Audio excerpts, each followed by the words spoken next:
हे one welcome, कैसे हो आप लोग। तो आज वाली लेक्चर में हम देखेंगे हमारा इलेक्ट्रॉन डॉट स्ट्रक्चर, और वो भी किसका, CO2 का। ठीक है, ये क्वेश्चन आपके एग्जाम में 10th के बोर्ड एग्जाम में बहुत बार रिपीट हुआ है, तो इसी क्वेश्चन को हम देखेंगे। सबसे पहली बात क्या है, आपको पता होना चाहिए कि आपका जो कार्बन एटम है उसके पास 4 वैलेंस इलेक्ट्रॉन्स होते हैं, 1 2 3 4। ठीक है, मैंने 4 वैलेंस इलेक्ट्रॉन्स इसके क्या कर लिए, ड्रॉ कर लिए। After that what I lie do, oxygen है। ठीक है, ऑक्सीजन के पास आपको पता होना चाहिए वैलेंस इलेक्ट्रॉन्स कितने होते हैं, 6 होते हैं। तो 1 2 3 4 5 6। ठीक है, 2 ऑक्सीजन है तो सिमिलरली मैं यहाँ पे बना दूंगी 1 2 3 4 5 6। अब आपको पता है किसी भी एटम को अगर स्टेबल होना है तो स्टेबिलिटी के लिए उसको 8 इलेक्ट्रॉन कंप्लीट करने पड़ते हैं। देखो, इस ऑक्सीजन के पास काउंट करना 1 2 3 4 5 6 है। अगर ये इससे इलेक्ट्रॉन 2 ले लेता है, ठीक है, तो इसके पास 8 इलेक्ट्रॉन हो जाएंगे। तो ये क्या करेगा, इससे 2 इलेक्ट्रॉन लेके अपने 8 कंप्लीट कर लेगा। ठीक है, सिमिलरली ये वाला ऑक्सीजन है, इसके पास इलेक्ट्रॉन्स काउंट करो 1 2 3 4 5 6 7 8। कितने हैं, 8 हो गए। इसने कार्बन से लिए 2 और अपने क्या कर लिए, बॉन्ड कंप्लीट कर लिए। अब देखो, दोनों ऑक्सीजन के पास 8 हो गए, लेकिन कार्बन को भी 4 इलेक्ट्रॉन्स थे, कार्बन को भी 8 करने की नीड है ना। तो कार्बन क्या करेगा, 1 2 3 4 5 6 7 8। तो कार्बन भी क्या करेगा, 8 इलेक्ट्रॉन से अपने बॉन्ड को कंप्लीट कर लेगा। तो जो आपका स्ट्रक्चर बनेगा CO2 का, वो क्या बनेगा, आपका स्ट्रक्चर ये बन जाएगा। ठीक है, तो इलेक्ट्रॉन डॉट स्ट्रक्चर अगर एग्जाम में आता है CO2 का, तो आप बहुत ही ईजिली बना सकते हो। ठीक है, आफ्टर दैट मैं डिस्कस करती हूँ हाइड्रोजन मॉलिक्यूल। हाइड्रोजन मतलब H2। तो हाइड्रोजन के पास आपको पता है 1 इलेक्ट्रॉन होता है, तो 2 हाइड्रोजन है तो आपके पास 2 इलेक्ट्रॉन्स होंगे। आपको ये बात बहुत ही पता होगी, क्या चीज़, कि जो आपका हाइड्रोजन है वो ड्यूप्लेट बनाता है। ड्यूप्लेट का मतलब है वो सिर्फ और सिर्फ 2 इलेक्ट्रॉन्स को बना के वो स्टेबल हो जाएगा, क्योंकि वो अपनी नियरेस्ट इलेक्ट्रॉनिक कॉन्फ़िगरेशन अटेन कर लेगा, जो कि क्या है, आपकी हीलियम। तो हाइड्रोजन ने बॉन्ड बनाया, 2 इलेक्ट्रॉन्स हो गए इसके पास, तो ये स्टेबल हो गया। सिमिलरली ये वाला इसके साथ शेयर करेगा और ये भी बॉन्ड बना लेगा, तो आपका हाइड्रोजन एटम बन गया। अब क्वेश्चन ये आता है कि जो आपका हाइड्रोजन एटम है वो कितने कोवलेंट बॉन्ड्स बनाता है। तो आपका हाइड्रोजन एटम 1 कोवलेंट बॉन्ड बनाता है। कौन से वाला, ये जो बॉन्ड बना हुआ है ना, इसी को हम बोलते हैं कोवलेंट बॉन्ड। मतलब जो बॉन्ड आपके इलेक्ट्रॉन्स की शेयरिंग से बना है उसको बोलते हो कोवलेंट बॉन्ड। ठीक है, तो यहाँ पे आपका H2 का इलेक्ट्रॉन डॉट स्ट्रक्चर आ गया। उसके बाद आपका इलेक्ट्रॉन डॉट स्ट्रक्चर आता है O2 का। ठीक है, आपको पता है O2 के पास, अब हमारे पास 6 इलेक्ट्रॉन्स होते हैं ऑक्सीजन के पास, 1 2 3 4 5 6।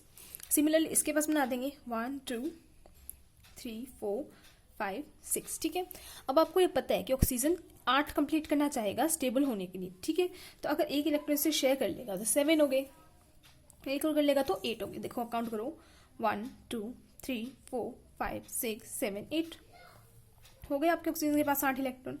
तो आपको ये वाला ऑक्सीजन स्टेबल हो गया। सिमिलरली अगर मैं इस वाले ऑक्सीजन की बात करूँ तो 1 2 3 4 5 6 7 8। सिमिलरली ये वाला ऑक्सीजन आपका क्या हो गया, स्टेबल हो गया। कैसे बना, ये बन गया। इसमें कितने कोवलेंट बॉन्ड है, एक ये रहा एक ये रहा, मतलब 2 कोवलेंट बॉन्ड्स। ठीक है, सिमिलरली अगर हम N3 की बात करते हैं, नाइट्रोजन के पास कितने वैलेंस इलेक्ट्रॉन्स होते हैं, 5। 1 2 3 4 5। इस नाइट्रोजन के पास भी बना देंगे, हो गए 5।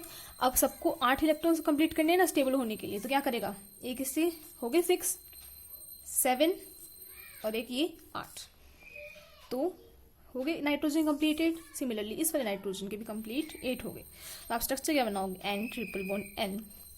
यहाँ पे आप कितने कोवलेंट बॉन्ड आ गए, 3 कोवलेंट बॉन्ड्स। ठीक है, सिंपल सी चीज़ है। उसके बाद हम देखते हैं NH3। आपसे NH3 के अंदर भी कोवलेंट बॉन्ड पूछे जाते हैं, कितने होते हैं। देखो कैसे बनेगा स्ट्रक्चर, नाइट्रोजन 5 वैलेंस इलेक्ट्रॉन्स होते हैं, तो 1 2 3 4 5 बना दिए। 3 हाइड्रोजन है, हर हाइड्रोजन के पास कितने इलेक्ट्रॉन्स होते हैं, 1, राइट। तो 1 1 एंड 1। हमें पता है कि जो आपका हाइड्रोजन होता है वो कितने इलेक्ट्रॉन्स बना के स्टेबल हो जाता है, 2। ठीक है, तो ये एक बनाया हाइड्रोजन, मतलब आपका स्टेबल हो गया। सिमिलरली ये वाला हाइड्रोजन भी 1 इलेक्ट्रॉन लेके नाइट्रोजन से स्टेबल हो जाएगा। सिमिलरली ये वाला इलेक्ट्रॉन लेगा हाइड्रोजन और ये भी क्या हो गया, आपका स्टेबल हो गया। हाइड्रोजन काउंट करो 1 2 1 2 1 2, मतलब हाइड्रोजन आपके सारे स्टेबल है।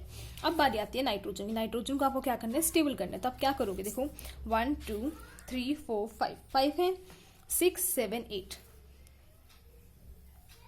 हो गया नाइट्रोजन भी स्टेबल। तो आपको स्ट्रक्चर बनाना है नाइट्रोजन का, वो आप ऐसे बनाकर आओगे कि आपका ये बन जाएगा। और इसमें अगर आपसे कोवलेंट बॉन्ड पूछे तो 1 covalent bond, 2 covalent bond and 3 covalent bond. तो कितने कोवलेंट बॉन्ड्स आए? 3 कोवलेंट बॉन्ड्स आए, ठीक है। अब जो नेक्स्ट स्ट्रक्चर आता है वो आता है आपका किसका? इथीन, C2H4, ठीक है। तो क्या करोगे, देखो कार्बन कार्बन 4 हाइड्रोजन है, दोनों को 2-2 बांट दो, बांटे। हर कार्बन के पास 4 इलेक्ट्रॉन्स होते हैं, तो 1 2 3 4, 1 2 3 4, कार्बन से इलेक्ट्रॉन कंप्लीट कर दिया हमने। अब हाइड्रोजन के एक इलेक्ट्रॉन्स बना दो, बना दिए। हर हाइड्रोजन को स्टेबल होने के लिए 2 इलेक्ट्रॉन की रिक्वायरमेंट होती है, 1 2 हो गया स्टेबल। सिमिलरली इसका 2 हो गया स्टेबल। अब इस हाइड्रोजन को स्टेबल कर देंगे 2, इस हाइड्रोजन को स्टेबल किया 2। अब हमें स्टेबल करना है किसको? कार्बन को। देखो कार्बन के इलेक्ट्रॉन्स काउंट करना, 1 2 3 4 5 6 7 8। तो अगर इसको बना लेते हैं इसके साथ बॉन्ड तो 8 इलेक्ट्रॉन्स हो गए ना। देखो आपका 8 इलेक्ट्रॉन्स हो गए इस कार्बन के। अब इस कार्बन के इलेक्ट्रॉन्स काउंट करो, 1 2 3 4 5 6 7 8। तो आपके इस कार्बन के भी 8 इलेक्ट्रॉन्स कंप्लीट हो गए। तो आप स्ट्रक्चर कैसे बनाओगे? C double bond C, hydrogen hydrogen hydrogen hydrogen. अब आप मुझे C2H2 का स्ट्रक्चर बना के दिखाओगे जिसको हम बोलते हैं इथाइन। और कमेंट सेक्शन में मुझे बताना कि आपका इथाइन का स्ट्रक्चर, इलेक्ट्रॉन स्ट्रक्चर बना है या नहीं बना, ठीक है। आई होप आपको ये वीडियो समझ आ गई होगी। और इसके बाद अगर आपको कुछ भी डाउट रहते हैं तो आप मुझसे कमेंट सेक्शन में पूछ सकते हैं। Thank you so much for watching.